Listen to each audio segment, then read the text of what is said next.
Hello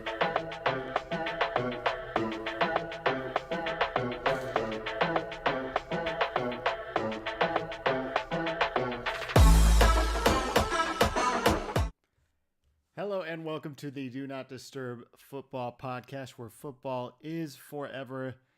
Now, I know you are thinking, where is Nimmer? Where is Darian? Well, tonight they have some things to tend to.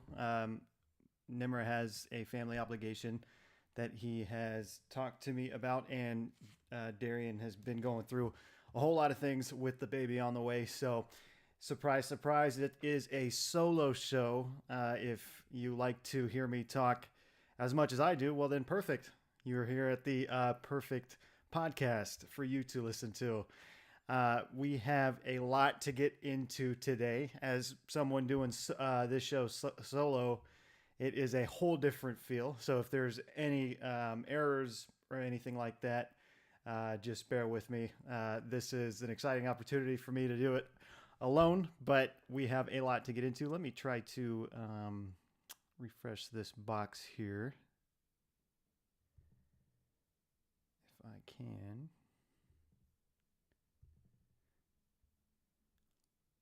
And there we go. That box should be refreshed. I'll take this away so it's not too distracting, but pretty funny. It has been 30, 40 degrees the past week here in Pittsburgh. And today, I think yesterday too, I was inside all day yesterday, but today was 50 degrees and the rain was coming down on me. And I thought for the first time in a couple weeks, wow, it actually feels pretty good out here.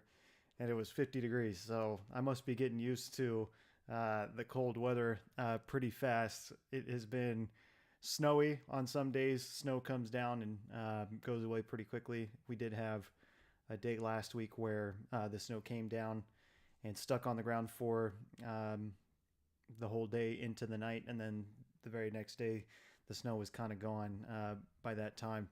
But it's been a cold front here in Pittsburgh. It's been fun coming from Arizona to here. It's a whole different feel, but it has been a good transition.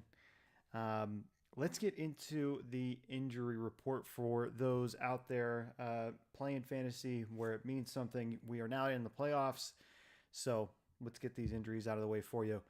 The Bills, Dalton Kincaid, my tight end, unfortunately, he is questionable for Week 15 with the knee injury that he's been dealing with. He's been out for the past 2 games, so that'll be something to take notice of.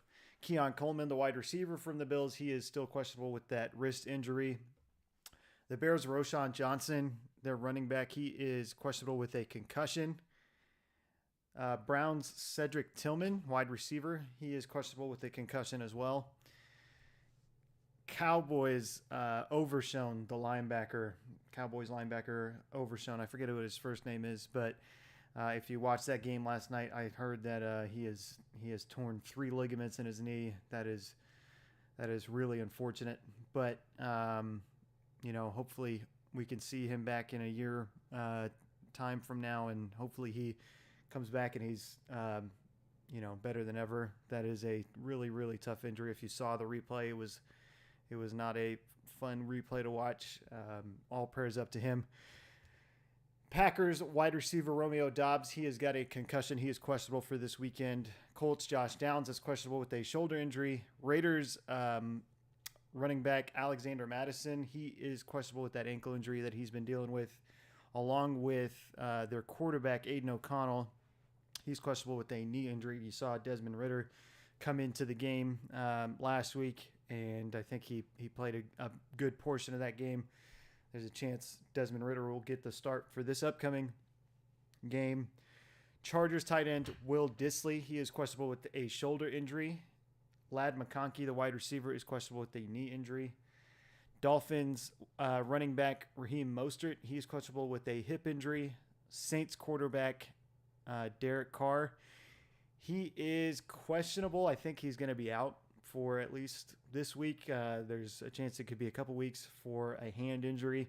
There has been a ton of stuff that has been said about that injury, but I've seen some whispers that it's not a good injury, so definitely keep an eye on that. Giants, Drew Lock, the quarterback that has been starting there for the past couple weeks, he has an undisclosed injury. I know he was kind of roughed around in that last game versus the Saints, so I don't know what the injury is, but he is questionable. He is listed as questionable, so keep an eye on that. Seahawks, Walker, the running back, he is questionable with a calf injury. He missed last week's game kind of out of nowhere. He was listed as questionable last week, but then ruled out right before the game, and that was a big surprise to everybody. Titans quarterback Will Levis, he is questionable with that shoulder AC joint injury that he's been dealing with. So definitely a bunch of injuries that a lot of players are dealing with at this point in the season. Some of those guys are probably on your fantasy team, so keep an eye on those. The Pick'em League, of course, Sammy is still rocking this league. She is up big on us. I think 4 or 5 games on me. I'm in second place. So it looks like at this point in the season, hopefully I don't jinx it. I'm going to knock on wood real quick. It looks like that money that we are supplying for the winner will be coming into this household. So that's nice. Hopefully, maybe I can take, or I guess since Sammy's getting the money, she can take me out on a nice dinner date. That'd be nice. The Fantasy League. So for me, I have lost 3 games in a row, 7-7. I am in the playoffs. I am in the 6th seed. Just made it by the bare bone.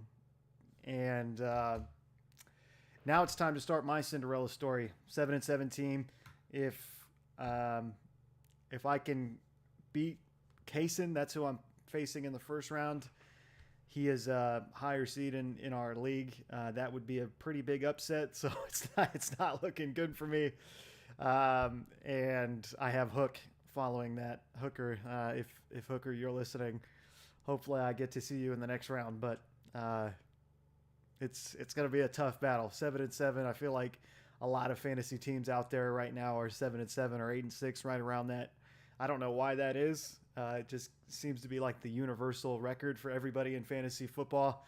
That's where I'm sitting, 7-7. I kind of made some risky moves this past week. I started Brandon Cooks from the Cowboys at my flex, and I started Caleb Williams, which, by the way, I'm really sorry for all you people out there that I said, hey, if you're gambling, gamble on this game. I'm taking the Bears for the upset.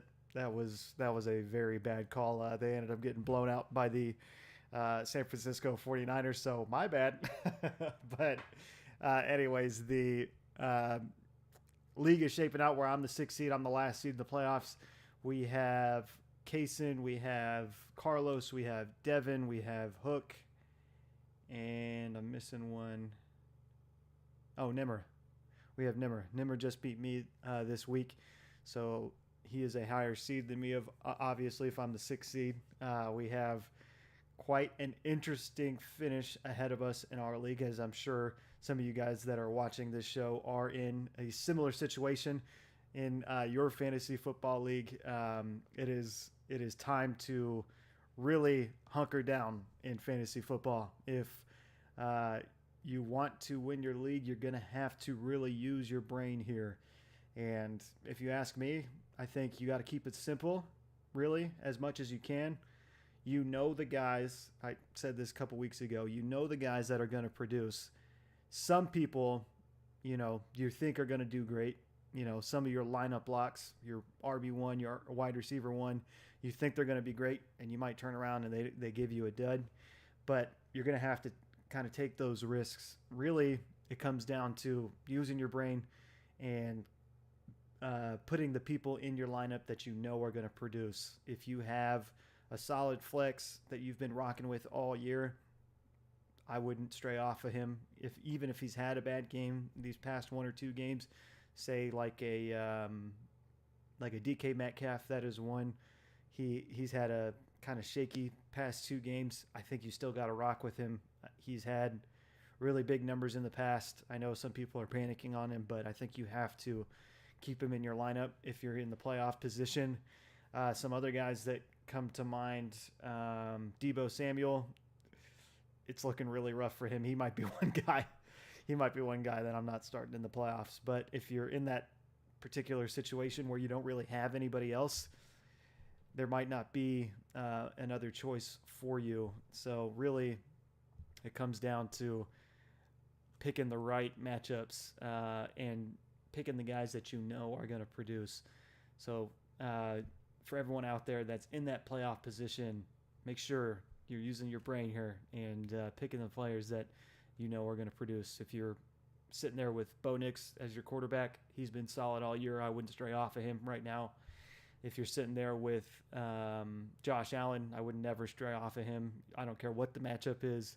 Justin Jefferson, he's coming into the playoffs going up against the Bears. The last time he played the Bears, he had a really bad game. I think you have to start him, especially after this past game where he had 2 touchdowns. You have to start him in the playoffs. I know that this Bears matchup isn't the greatest, but I think you have to start him. Brief discussion about the college football playoffs and this weekend that we just had in college football. What a great weekend it was. You had a lot of great matchups. We were all kind of waiting on the seedings. It looks like the first round of the playoffs, it will be Tennessee versus Ohio State.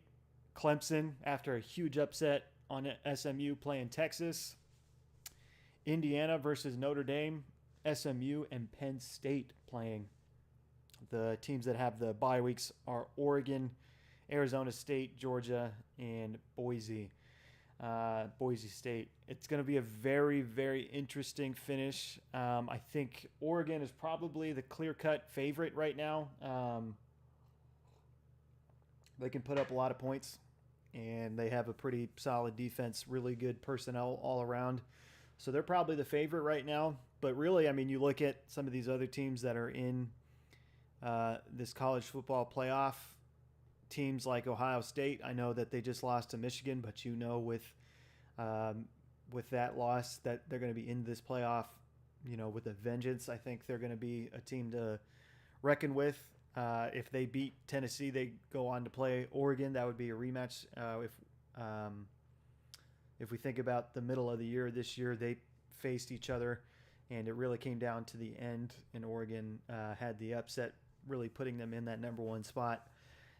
So that'll be a very interesting game. They still have to get through Tennessee. Tennessee has a good team. I think Ohio State's going to win, but some other games, Clemson and Texas, I think is an interesting game. I know Clemson really hasn't shown a lot of promise this year, but they did just come off that upset. I'm sure they're riding high right now. I think they're probably feeling pretty good, and they're going up against Texas. Texas has Quinn Ewers, who to me I think is really starting to take a dip in his draft stock. I think entering this year, there was a lot of hype about him coming into this year and what it was going to look like in the draft. A lot of people had him in the first round. I don't really think he's a first-round quarterback anymore.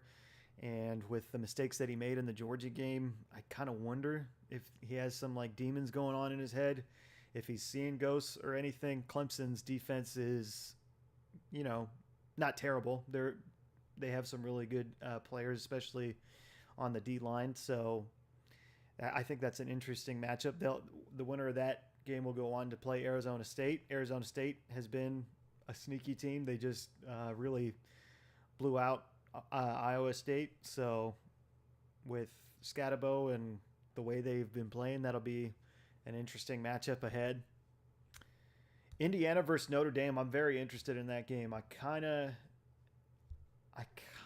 think that's where the upset's going to be.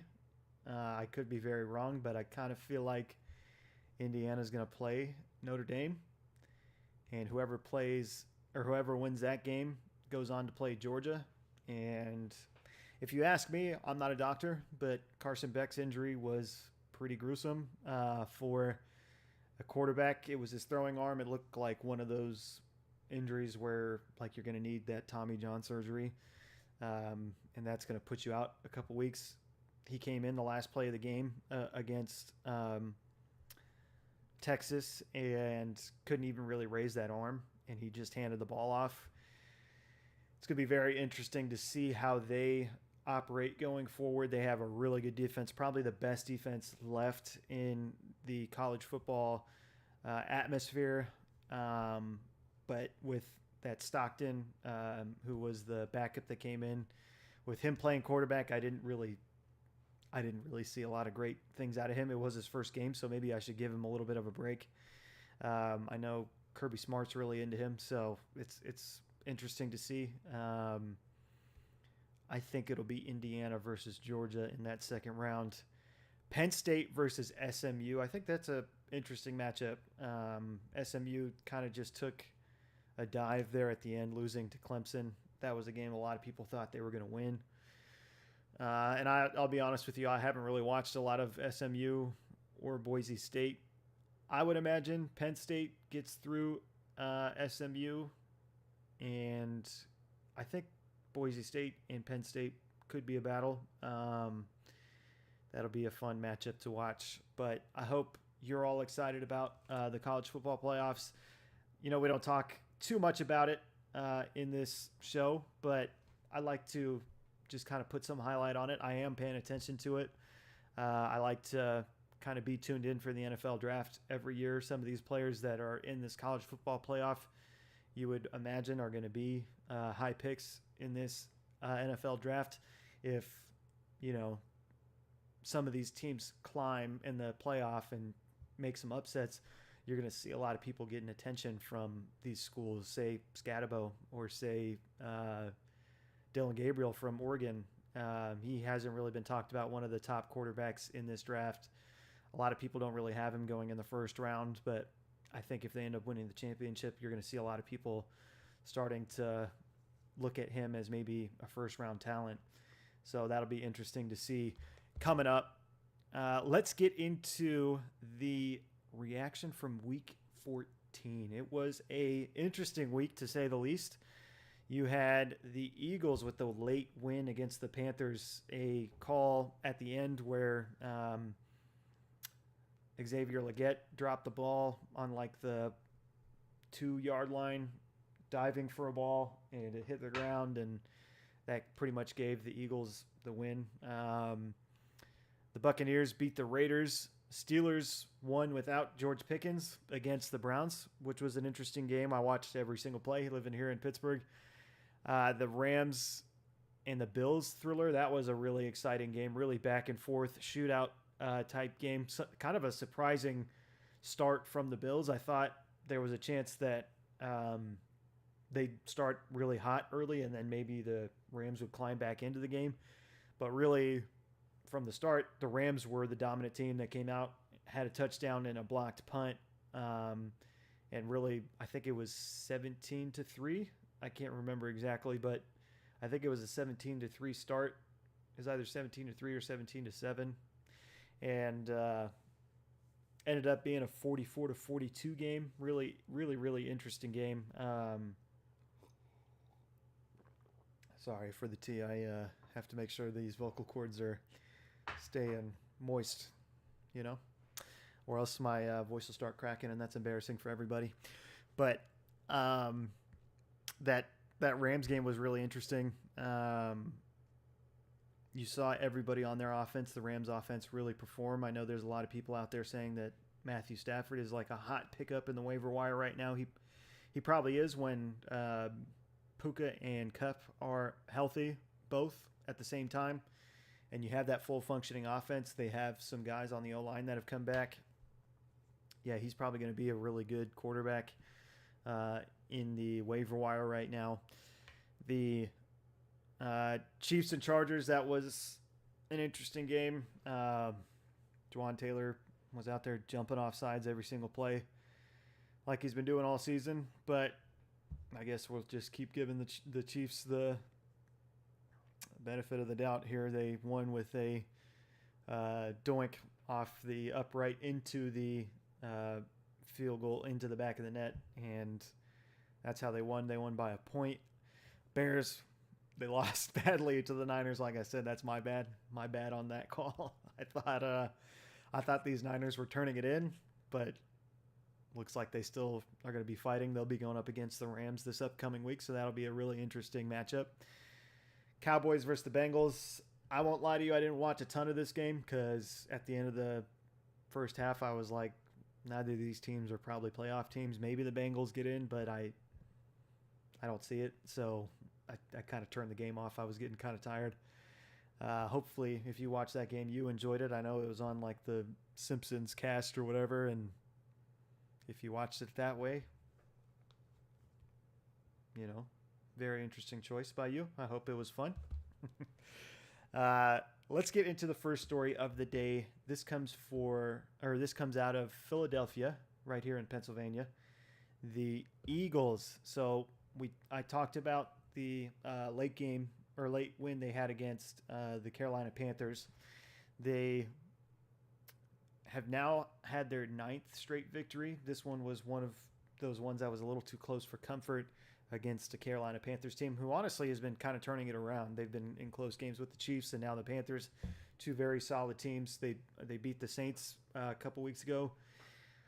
So they've kind of turned it around. Bryce Young, I thought, looked really impressive on the last drive for them. Or it was either the last drive or the second to last drive. He started in the back of the end zone, of their end zone, and went full 99 yards. I guess it wasn't a full 99 yards because it was a drop on Leggett, and that didn't get him the full field. But he started from the end zone and got all the way down to like the opposite 30, so like a 70-yard drive on the last drive. That was really impressive by Bryce Young, especially against a defense like the Eagles. The Eagles' pass defense has been climbing. Their defense as a whole has been really climbing in a lot of advanced stats. They are the number one defense, which is interesting to see. And Bryce Young really played really well against them. But after the game, there was a little bit of drama between A.J. Brown and Jalen Hurts. There was a question that came from one of the reporters saying what areas of the game should be improved here for you guys, and A.J. Brown answered in one question, passing. And that was, to me, a pretty surprising shot to Jalen Hurts. Jalen Hurts finished the game 14 of 21 for 108 yards with 2 touchdowns. The 2 touchdowns is great. 108 yards, though, not great. That's probably what he's saying. And what I thought was even more interesting was Brandon Graham made an appearance on a radio station Monday night, and I thought he gave away quite a bit for a guy that's like injured right now, and he's a veteran too. I was pretty surprised to hear what he had to say. He said, quote by him, "The person that's complaining needs to be accountable." So it sounds like he's talking about A.J. Brown there. Then he said, "I don't know the whole story, but I know that Hurts is trying, and Brown could be a little better with how he responds to things. They were friends before this, but things have changed, and I understand that because life happens, but it's the business side that we have to make sure the personal doesn't get in the way of the business." Very interesting quote by Graham. I feel like he didn't have to say that. Maybe he thinks as a veteran that this is going to be something that gets back to the locker room, gets back to A.J. Brown, and maybe in his mind, A.J. Brown and Jalen Hurts will kind of make up after hearing this. But to me, it kind of just showed like division in the locker room, division between A.J. Brown and Jalen Hurts, which are one of your top 2 playmakers outside of Saquon, who's the top playmaker. But very interesting. Coach Sirianni, after the game, was kind of cleaning up the whole situation. He said he didn't take what A.J. Brown said in that way, like in the offensive way for Jalen Hurts, like something going against Jalen Hurts.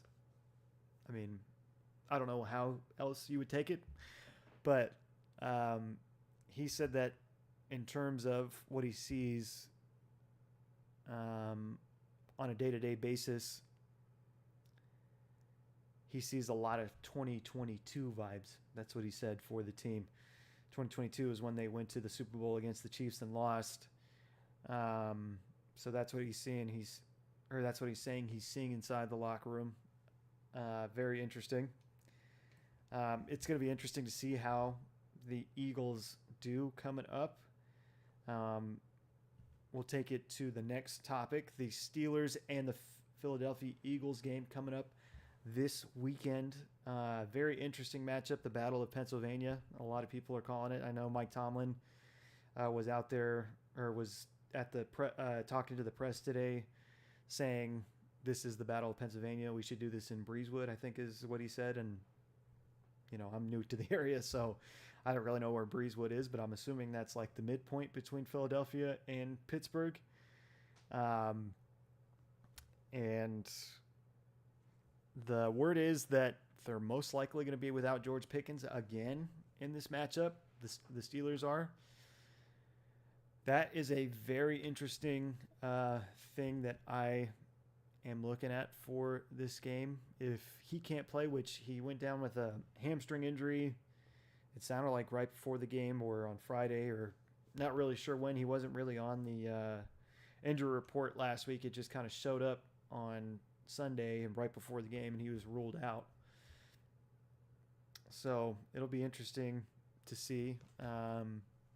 But I kind of wonder how this is going to affect the Steelers. If this team for the Eagles as a defensive unit that's been improving, going up against an offense without their top playmaker. Really, I know Najee has been doing a lot for them. I know Freiermuth is starting to produce.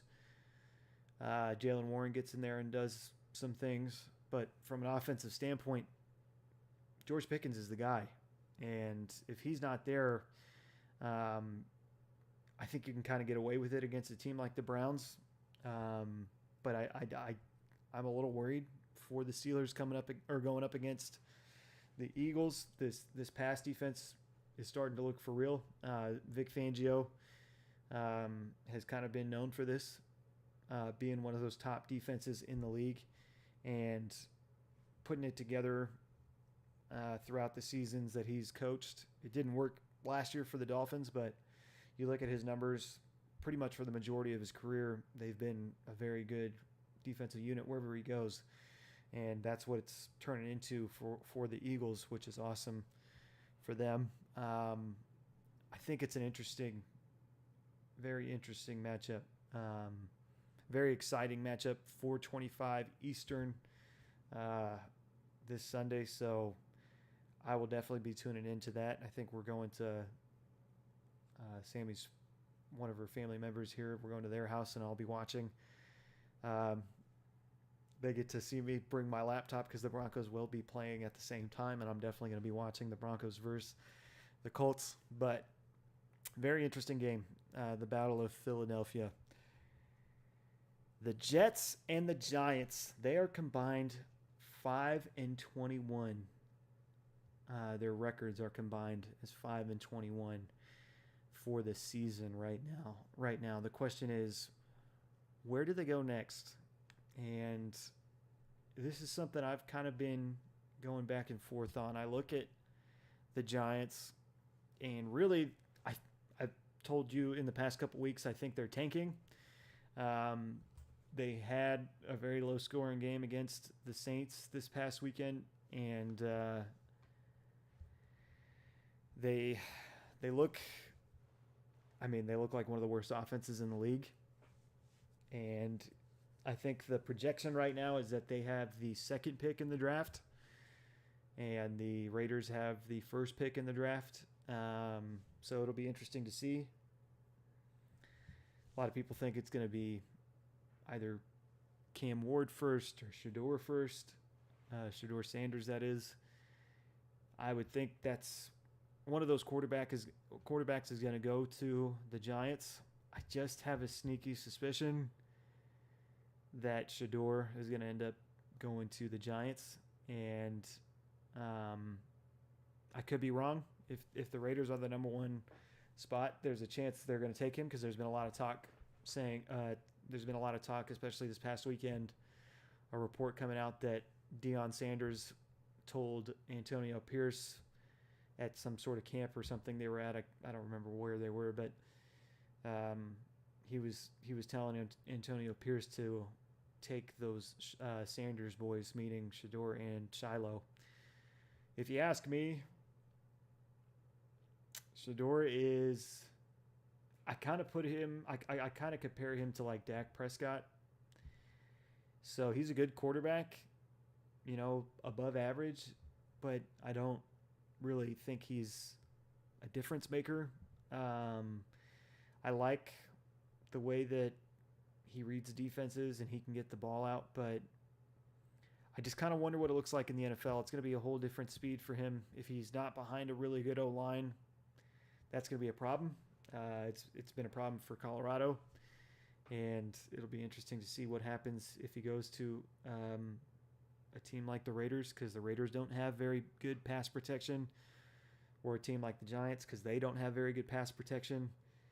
I know that Deion Sanders has said, like, we don't want Shador in a dysfunctional situation, but really both of those teams with the pass protection that they have, not very good situations.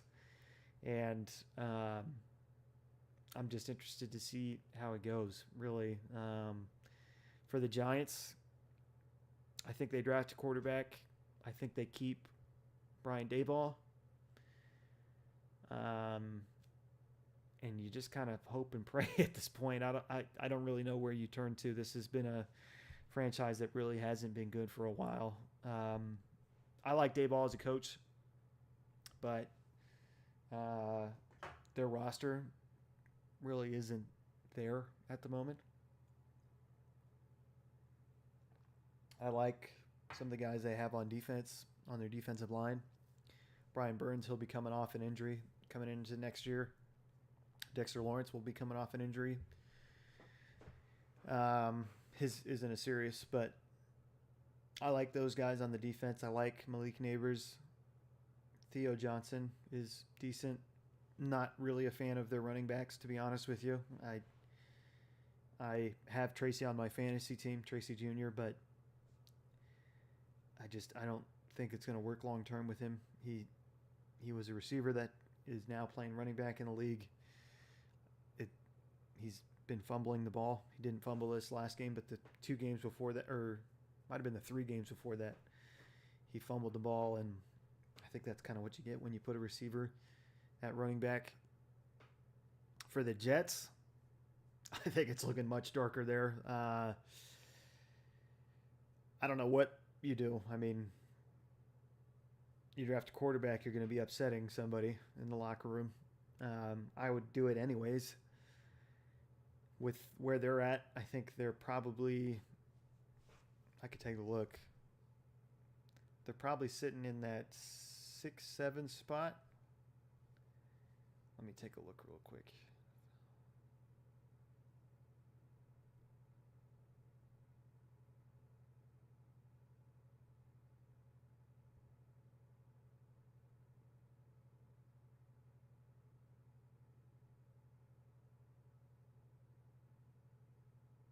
So the Jets are at the 7 spot. And this mock draft says that, the one that I was just looking at says they're going to draft Mason Graham from Michigan. I would draft a quarterback there. If Cam and Shador is gone, I guess you're not really drafting a quarterback because those are the only 2 ones there, really. Maybe you draft Dillon Gabriel there. I know that's kind of a long shot in a lot of people's minds, but I think after this playoff run, I think a lot of people are going to be looking at Dillon Gabriel. I think he's going to be the quarterback that we've kind of seen in the draft rise really late into the draft, right before the draft starts. We saw that a couple of years ago with Um, Trey, what's his name from the Cowboys? Uh, it'll come to me. The backup for the Cowboys. He's from North Dakota State. He hasn't really been good in the NFL, but the Niners drafted him at the number 2 spot, I think, and or maybe the number 3 spot, and he rose really fast. 2 days leading up to the draft, no one was really looking at him, and then right before the draft happened, they started talking about him more and more, and then he was picked in one of the top 5 picks in that draft. I kind of think that's what's going to happen with Dylan Gabriel, to be honest with you. So maybe if the Jets are there, maybe you draft him. But their team is old now. I mean, you think about the quarterback position; he's old.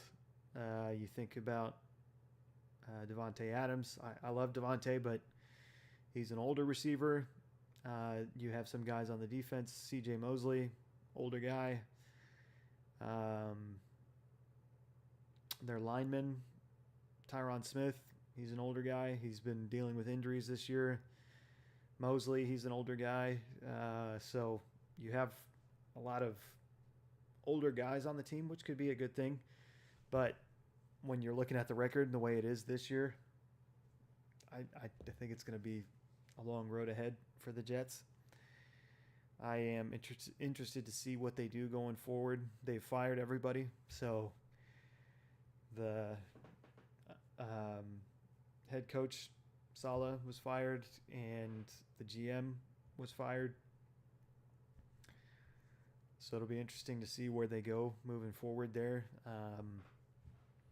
I feel like you have to draft a quarterback. If it's not in the first round, you're going to have to draft a quarterback in the second round, third round. Could be a good spot for Quinn Ewers. You just gotta make sure that you can coach this guy right, and you're not just putting him in the situation where we didn't see Zach Wilson succeed, and we now see Aaron Rodgers, who a lot of people thought was gonna be really, really good heading into this season. It hasn't really worked out. So, and as for Rodgers, they asked him after the game if, how he feels about the 14-year playoff drought that the Jets are in the middle of. His response was, "I've started here for 1 year, so I've only been a part of it for 1 year." This is why I can't stand that guy. That's exactly why. A response like that. No accountability at all. I just wish he would say something about like, "Hey man, like I was supposed to come in here and be really good. We have 3 wins on the season. Some of that's got to be on me." I haven't really heard him say that, to be honest with you. I've seen a lot of finger pointing, like usual. Jonathan Brooks, man, this was sad. He exited the game against the Eagles with a non-contact injury. It was later discovered that it was a torn ACL. I believe this was the same knee. So the same torn ACL.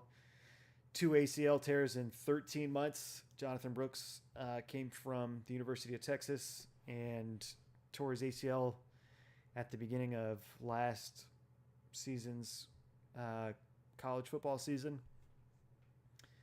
And, he took some time. They really seemed like they were being patient with him, getting him back. I drafted him here in my fantasy draft this year. I had him on both my fantasy teams. So I was really believing in him once he was coming back. I was hoping that he was going to be the guy. My dumbass actually had Chuba Hubbard on my team to start the year, and I dropped him after week 1.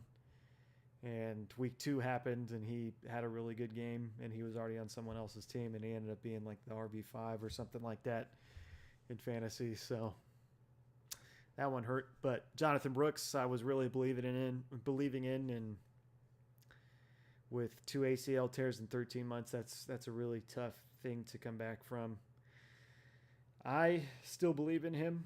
I think next year he might be a sleeper. I know that a lot of people are probably like, no way I'm drafting him after 2 ACL tears. But, there's some guys out there that have come back from this. Look at J.K. Dobbins.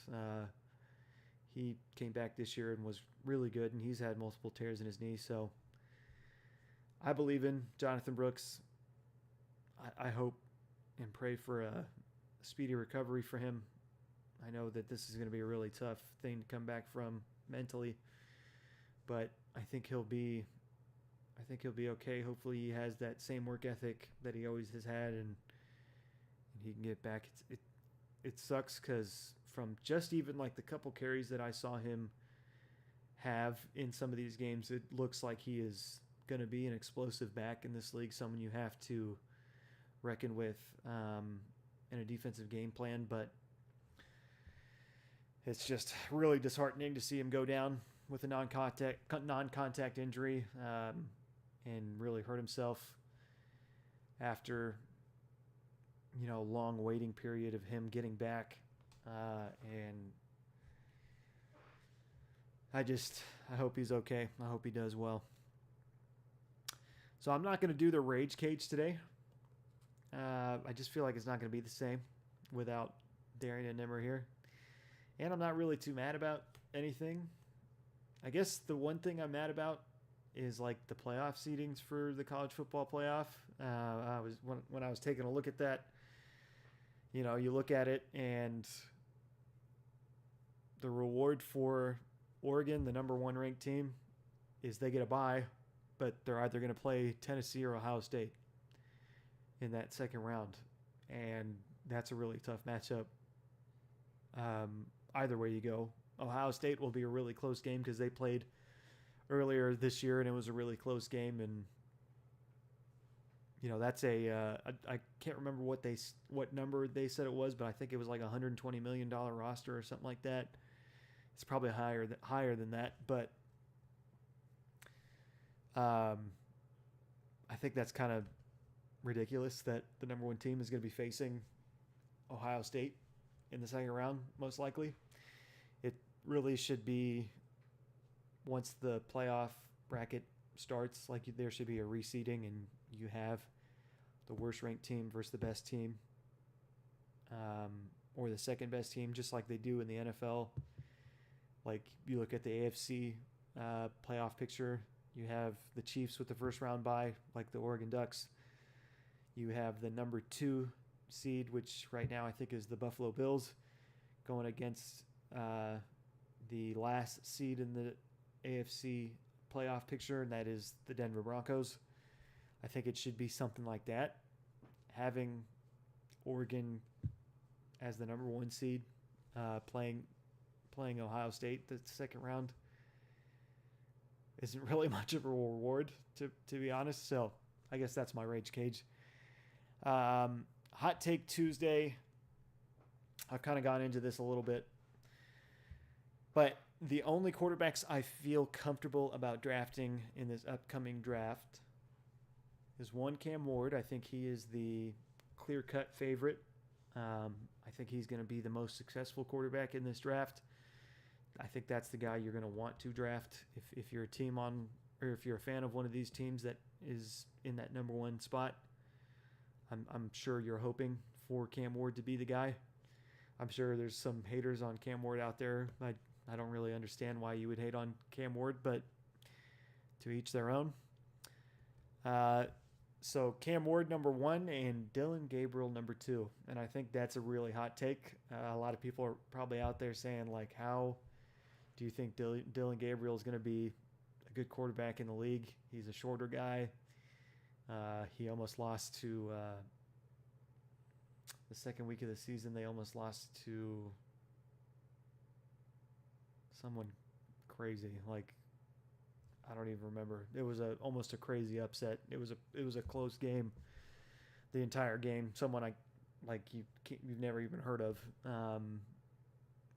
And I could see a lot of criticism for Dillon Gabriel, but I really like him. I think he sees the field well. I think he reads defenses well. I would draft him. I think he's going to be one of those sneakier picks that we look back on next year when the season starts. Maybe not starts. Maybe he comes in the second half of the year for a team. And I think I think we're going to look at Dillon Gabriel and say, man, he was the steal of the draft. So I really like Dillon Gabriel. Shedeur Sanders, I feel moderately comfortable about drafting. Like I said, I think he's comparable to Dak Prescott, which, if that's your cup of tea, if you want to be in the playoff a lot, but never really go over the edge and win the Super Bowl, just Shedeur's your guy. But I'm a little nervous about drafting Shedeur. I kind of wonder how he's going to handle the speed of the NFL, and he's not super mobile, and he doesn't have like amazing arm talent in my opinion. Like Quinn Ewers has amazing arm talent. He really does. He can bomb the ball all over the field, but the mental part really isn't there for Quinn Ewers. It seems like for Shedeur, he has more of that mental IQ, football IQ.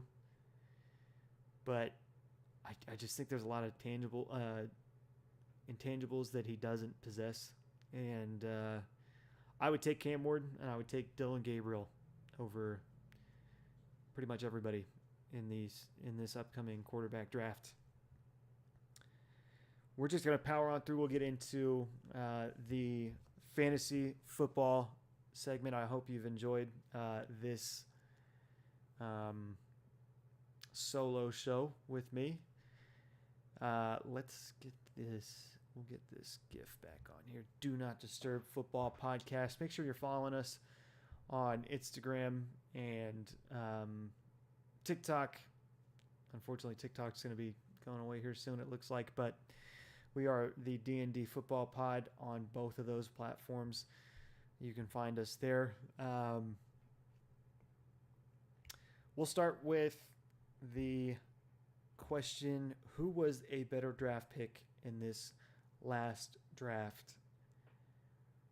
Puka Nacua or Cooper Kupp from the Rams? And I think this is an interesting topic. I would argue Cooper Kupp was the more valuable pick.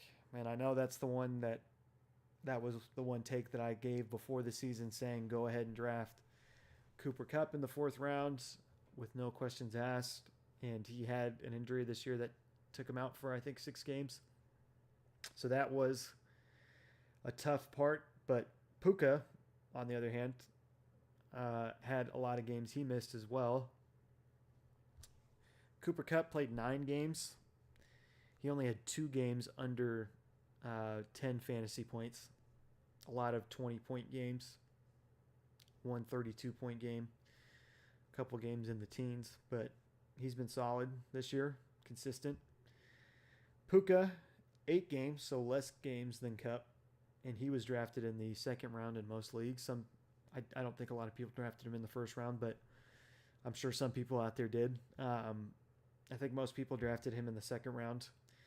This last game, amazing. 41.8 points from him. 12 receptions on 14 targets. 162 yards. 1 touchdown on the ground, rushing the ball, and 1 touchdown in the air. So that was a great game for him. He's also only had 2 games under 10 points. He's had more points on average probably than Cooper Kupp. But I think Cooper Kupp was the better draft pick because you got him in the 4th round, and they're pretty comparable. I think the average of their points is probably really close. And you got Cooper Kupp in the 4th round. So my opinion is Cooper Kupp was the better draft pick in this last fantasy football draft. The waiver wire for week 14, or I guess we're heading into week 15. We're at this point of the season. You see a lot of people on TikTok, Instagram, all these fantasy football creators talking about the same kind of guys. I'm kind of going to give you those same guys. Running backs, I think the top pick this week should be Sincere McCormick from the Raiders. I know A lot of people are high on Patrick Taylor Jr. from the Niners because Isaac Rindo ended up getting injured.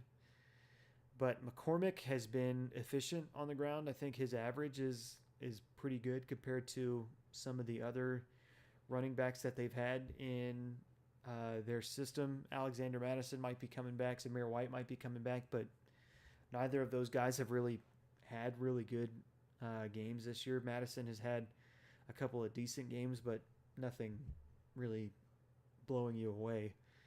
McCormick could be on the verge if he can average the same amount of yards that he's been doing, and if he gets in the end zone, that's going to be a really big game from him, like a 22, 25 point game from him. So I think he should be the number one guy on the waiver wire target this week. Patrick Taylor Jr., I just talked about him. He's someone I'm not rushing, to be honest with you. I'm not rushing to the waiver wire to pick him up because I think Rendo's going to come back. Patrick Taylor Jr. has been in the league for a while. I don't know how many years in total, but I think it's north of like 6 or 7 years. And Garendo is a rookie, so I think Garendo is going to be the guy if he comes back. He's dealing with an injury. I think it's an ankle injury, but is that right? Was it an ankle injury? Let me see. I'll take a look here.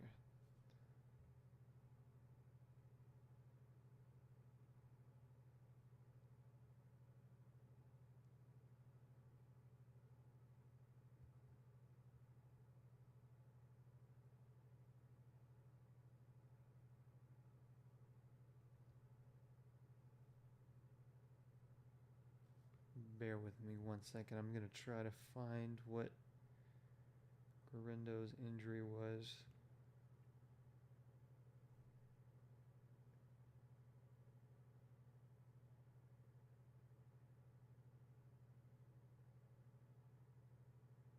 Oh, it was a foot injury. He hasn't practiced. So it's possible he doesn't play. It's been such a tough season for the 49ers because they've gone from McCaffrey being hurt to Jordan Mason being hurt to now Garendo being hurt down to their fourth string running back. You would imagine there's either someone on their practice squad that they're going to bring up or they're going to have to sign somebody off the street, which is crazy. And you're probably going to have to play Debo at running back in a lot of cases. So it's been a really interesting year for them. But I wouldn't be rushing to get Patrick Taylor Jr. I think he's worth a pickup, but even if I were to acquire him from the waiver wire, I'm not starting him, to be honest with you, just because, like I said, he's been in this league for a while and he's never really been someone that's been really good. I know this Niners system is very favorable for running backs, but I just can't imagine the four-string guy is going to be giving you a 20-point fantasy game. And if he does next week, you can let me know in the comments how stupid I am. But I just don't think that's going to be the case. Some of the other guys I'm looking at on the waiver wire, Jalen McMillan, I know he's probably owned in a lot of leagues right now. If he's there, I'd pick him up. He just had a 2-touchdown game. I'd also look at Sterling Shepard from the Bucks. If McMillan isn't there, I don't know if this kind of game, this 2-touchdown kind of game, is going to continue for McMillan, but I think Sterling Shepard, if it doesn't continue, there's a chance Sterling Shepard could pop, and he might be worth a pickup for sure heading into the playoffs. Pat Freiermuth, this was my sleeper heading into the season, the tight end from the Steelers. I was very interested in him entering the season. He's available in a lot of leagues right now. He has been doing really well. I think he's scored a touchdown in the past 2 games. Let me check that to see if I'm right about that. He's tight end 12 on the year. Yeah, he's scored 2 touchdowns in the past 2 games. Doesn't get a ton of targets, really, but with Pickens out, there's a chance he starts to get a lot of targets. So I'd pick up Freiermuth. For me, I would put McCormick first. I'd put Freiermuth second. And I would put Matt Stafford third. I like Matthew Stafford from the Rams, but that O-line that they have has kind of proven to be very inconsistent all year. So when that O-line can't handle the competition they're going up against, like this week they're going up against the Niners with Bosa, there's a chance that Stafford's going to be on the ground a lot. Even though the Rams played the Niners earlier this year and won, there's other teams coming up for the Rams that have really good pass rushers. So I'd be a little wary of him. He's definitely worth picking up maybe as your QB2. But, a lot of people are talking about him as being like a clear-cut starter in fantasy, and I don't know if I necessarily agree with that. Defenses for this week. You have a couple options out there, some that I think are little sneaky pickups. Baltimore versus the Giants, that should be your number one pickup if you have a defense. Really, if you're at this point of the season and you're one of those top seeded teams that are in the playoffs, I think you should be thinking about picking up a defense or picking up a kicker if you're kind of struggling at those points, rather than going and getting some of these other guys, just because if you can massively upgrade at defense coming into the playoffs, that's a really good sign. If you can massively upgrade at kicker coming into the playoffs, that's a really good thing to have. A lot of these guys, like the running backs I mentioned, the receivers that I mentioned, the tight end, quarterback, in a lot of cases, they're not going to be major upgrades. In a lot of cases, they're going to be very inconsistent. So I would look at kicker or defense as one of my top priorities for this waiver wire. And maybe you want to look long-term too at a defense that has a favorable schedule coming up. But I like the Baltimore Ravens versus the Giants. Giants could be without Drew Lock, so back to Tommy DeVito playing quarterback. I think that's a very, very tasty matchup for the Ravens. I could see them scoring double-digit points this week. If Nimmer and Darren were here, I'll give you some other defenses that I would imagine they would say. Commanders versus the Saints. I think that's an interesting matchup. If Derek Carr's out, which I think he's going to be out, you're looking at Spencer Rattler, I think, to be playing quarterback. I think that's a good matchup for the Commanders. Atlanta versus the Raiders, I think, is an interesting matchup. The Falcons really haven't been a great staple in the defenses for fantasy this year, but there's a chance it's Desmond Ridder going up against the Falcons. That would be a revenge game for Ridder, but Ridder's not that good, to be honest with you. So I think that's a good matchup, Atlanta versus the Raiders. And the Jets versus Jacksonville.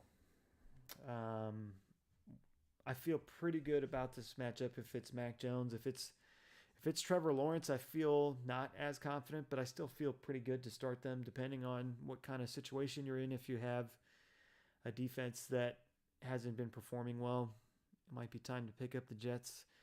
They actually have a pretty decent schedule ahead of them. I was looking at their defense earlier today. They have Jacksonville this week. The following week, they have the Rams.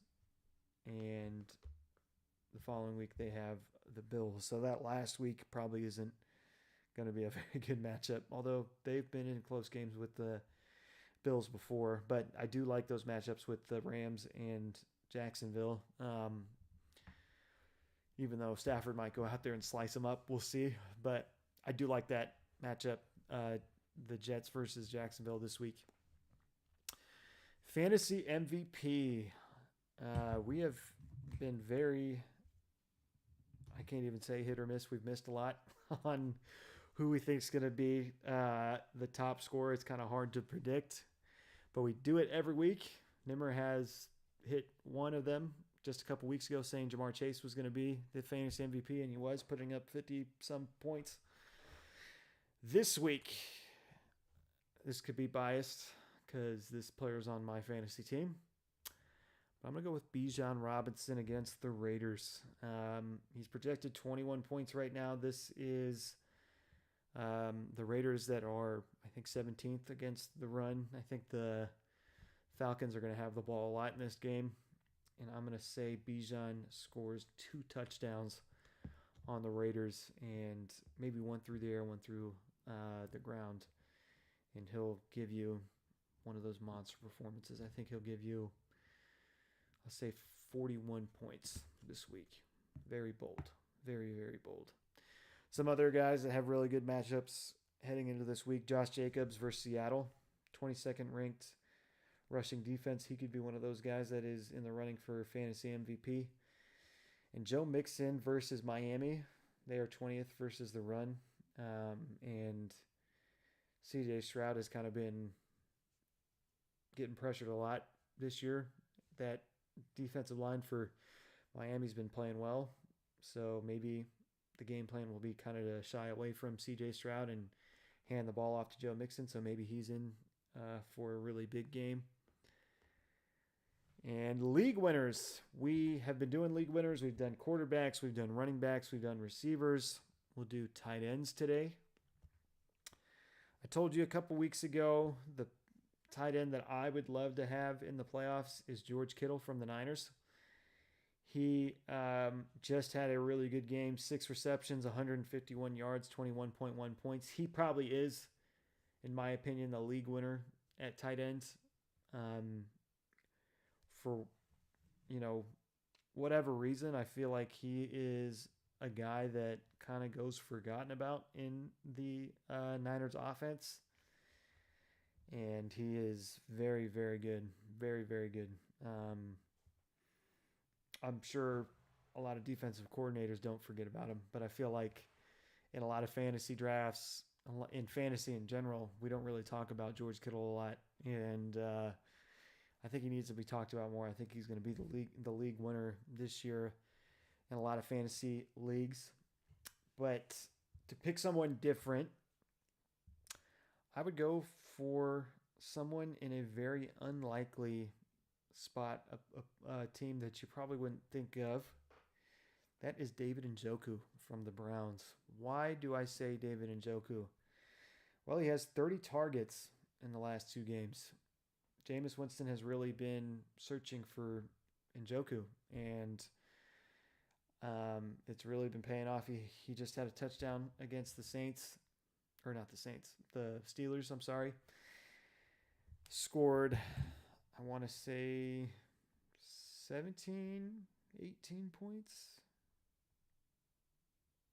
17 points. And the game before that against the Broncos, he had 17 targets in that game, which is crazy, and had 2 touchdowns. He is another guy that I think is going to be very crucial for a lot of teams in their playoff run in this fantasy football world that we are living in. But that is pretty much it from us tonight. I hope you enjoyed the solo show. I hope you enjoyed every minute just listening to me as a communications student coming out of college, doing a show by myself. This is kind of something that I like doing, to be honest with you. It made me excited doing this. For those that don't know, I had my own radio show in college at the first school that I went to. Those were, the glory days. That was a fun time. So that's kind of what this reminds me of. And I'm just glad I get to, share this with you and talk about fantasy football. I think the plan is Nimmer and Darren will be back tomorrow, but things could change. We will see. That is everything from me. I hope you have a great night. Let's keep watching football. We have a really great slate of games coming up this week. Not only the Steelers and the Eagles, but the Lions and the Bills. That'll be a really, really fun game to watch. So I know you'll be watching. So will I. Thank you guys for watching. Have a good night.